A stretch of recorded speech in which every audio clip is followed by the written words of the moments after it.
الشوط الاولاني كان يخرج 3. لا بص، يعني اولا خليني اقول حاجه وبعدين ارد على الكلام ده. يعني اهم ماتش عندي بالنسبه لي انا بقى كل الماتشات اللي اتلعبت للاهلي السنه دي هو الماتش الجاي بتاع كهرباء اسماعيليه ده. اهم ماتش، لان انت بتاكد على حاجه وبتطلع في مرحله مهمه جدا في الدوري وقبل توقف كمان، فده اهم ماتش.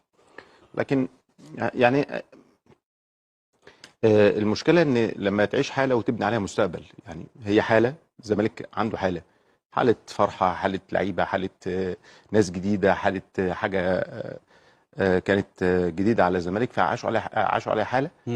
لكن ده طبعا منافي تماما للواقع والحقيقه. الزمالك بقاله اكتر من 50 سنه ما كسبش الاهلي سكور، بقول لك 50 سنه.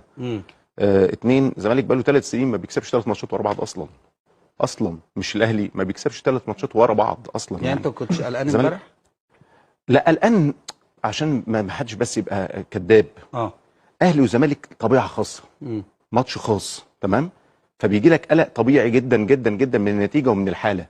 لكن المعتاد والتاريخي والواقعي والحقيقي، لا، الاهلي طالما هو متماسك وعنده الروح اللي انا اتكلمت عليها وهي اللي انا مصر عليها، بغض النظر عن الاسماء او بغض النظر عن الامكانيات والقدرات، روح الاهلي، روح الفانيلا الحمراء. يعني انا اكتر حاجه بسطاني امبارح هي الروح اللي لعب بها الاهلي، تمام؟ ان انت مثلا ترجع تاني للماتش. مش عايز اقول لك مفاجاه يعني ممكن تستغربها. الاهلي بقول لك من 37 38 سنه الزمالك ما قدرش يرجع للاهلي ويكسبه. يعني لو الاهلي اتقدم ما بيقدرش الزمالك يرجع تاني الماتش ويكسبه من 37 سنه.